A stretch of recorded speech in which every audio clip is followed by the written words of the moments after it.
Hello नमस्कार साथियों, स्वागत है आपके अपने चैनल कुंदन कृष्ण क्लासेस में। उम्मीद करते हैं कि आप सभी लोग अच्छे होंगे। दोस्तों, आज हम लोग बात करने वाले हैं बिहार शिक्षक भर्ती 2023 के बारे में। जैसा कि आप सभी लोग जानते हैं, बिहार शिक्षक भर्ती प्रक्रिया बीपीएससी कंडक्ट करा रही है, जिसमें टोटल सीटों की संख्या 1,70,000 है। बात करें प्राथमिक स्तर पर सीटों की संख्या यानी 1 to 5 के लिए जो सीटों की संख्या है वो कितना है, लगभग 80,000, जिसमें 50% सीट क्या है महिलाओं के लिए आरक्षित है और 50% मेल के लिए।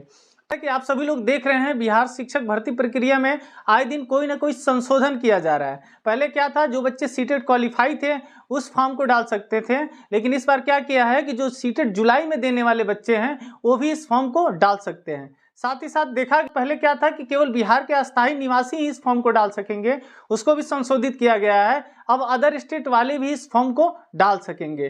तो आइए जानते हैं बिहार शिक्षक भर्ती प्रक्रिया का सिलेबस क्या है, संपूर्ण सिलेबस की चर्चा करेंगे। बीपीएससी ने सिलेबस को 2 प्रश्न पत्र संख्याओं में बांटा है, प्रश्न पत्र संख्या 1, प्रश्न पत्र संख्या 2, यानी 2 प्रश्न पत्र संख्या हमें देनी पड़ेगी। प्रश्न पत्र 1 संख्या जो है वो क्या है, भाषा पे आधारित है। जैसे कि हम शुरू से ही भाषा को पढ़ते आए हैं, सीटेट का पेपर भी दिए होंगे तो हमें भाषा पढ़ना है। तो भाषा है जिसमें 100 अंक के प्रश्न 100 अंक होंगे और 100 प्रश्न होगा, यानी प्रश्न पत्र संख्या 1 होगा वो 100 नंबर के होंगे और 100 क्वेश्चन होंगे। उसमें समय की बात करें तो 2 घंटे का पेपर होगा। टोटल कितने घंटे का, 2 घंटे का ये पेपर होगा, जिसमें भाग इसको भी 2 भागों में बांटा गया है, भाग 1 और भाग 2। भाग 1 में क्या किया है, 25 अंक का एक पेपर होगा, 25 प्रश्न होंगे अंग्रेजी भाग 1 में अंग्रेजी को रखा गया, जिसमें टोटल क्वेश्चनों की संख्या 25 होंगे और 25 अंक के होंगे। करें भाग 2 की, भाग 2 में 75 अंक होंगे, 75 प्रश्न होंगे, यानी 75 नंबर के 75 क्वेश्चन होंगे। जिसमें बात करें क्या क्या होगा, हिंदी होगा, उर्दू होगा, बांग्ला होगा। हिंदी उर्दू बांग्ला में कोई एक सब्जेक्ट को आप चूज कर सकते हैं, उस सब्जेक्ट में आपको 75 प्रश्न होंगे, 75 अंक के उसको देना होगा। जिसमें अब बात करें जो सबसे जरूरी है वो है दोस्तों, नोट में दिखाया है नो निगेटिव मार्क्स, यानी प्रश्न पत्र 1 में निगेटिव मार्किंग नहीं है।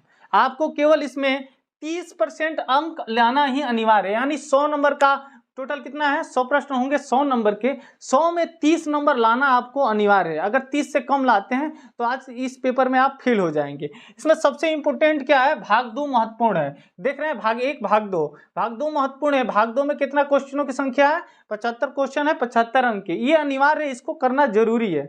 अंग्रेजी में आप नंबर नहीं भी लाते हैं, 0 भी लाते हैं, 1 नंबर भी लाते हैं, 2 नंबर भी लाते हैं, 3 नंबर भी लाते हैं तो चलेगा। कई सारे बच्चे ऐसे हैं जिनका अंग्रेजी कमजोर होता है, वो डर जाते हैं।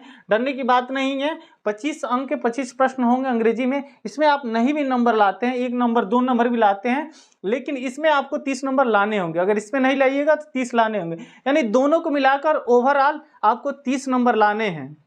अब तो बात करते हैं प्रश्न पत्र संख्या 2, जो कि सामान्य अध्ययन पर आधारित है, जिसमें जनरल स्टडी इंपॉर्टेंट है, आपको करने होंगे। इसमें टोटल अंकों की संख्या 120 अंक है, 120 प्रश्न होंगे। प्रश्न पत्र संख्या 1 में हमने देखा 100 अंक के 100 प्रश्न होंगे, समय दोनों में सेम है, लेकिन इसमें क्या है 120 अंक के होंगे, 120 प्रश्न होंगे। समय कितना है, 2 घंटे का। सबसे इंपॉर्टेंट है, जैसे कि हम भाषा शुरू से ही पढ़ते आए हैं, सीटेट के लिए भी भाषा पढ़ रहे हैं, लेकिन सबसे ज्यादा इंपॉर्टेंट क्या हो जाता है दोस्तों, प्रश्न पत्र संख्या 2।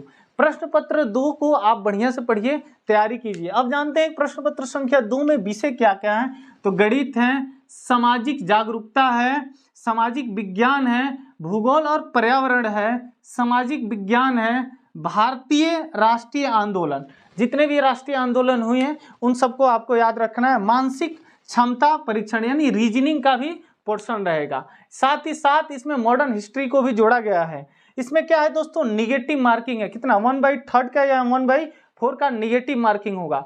प्रश्न पत्र संख्या 1 में हमने देखा कि इसमें क्या है, निगेटिव मार्किंग नहीं है, याद रखना है। लेकिन प्रश्न पत्र संख्या 2 में क्या है, निगेटिव मार्किंग है। प्रश्न पत्र संख्या 1 भाषा पे आधारित है, जिसमें ओवरऑल भाग 1 और भाग 2 में से आपको केवल 30 नंबर लाने होंगे पास करने के लिए। लेकिन प्रश्न पत्र संख्या 2 सामान्य अध्ययन पे आधारित है, इसमें आपको ओवरऑल 120 नंबर का है, 120 प्रश्न है, इसमें आपको पास करने के लिए अच्छा स्कोर करना होगा। इसमें निगेटिव मार्किंग भी है। उम्मीद करते हैं कि ये जानकारी आपके लिए लाभदायक होगी। जय हिंद साथियों।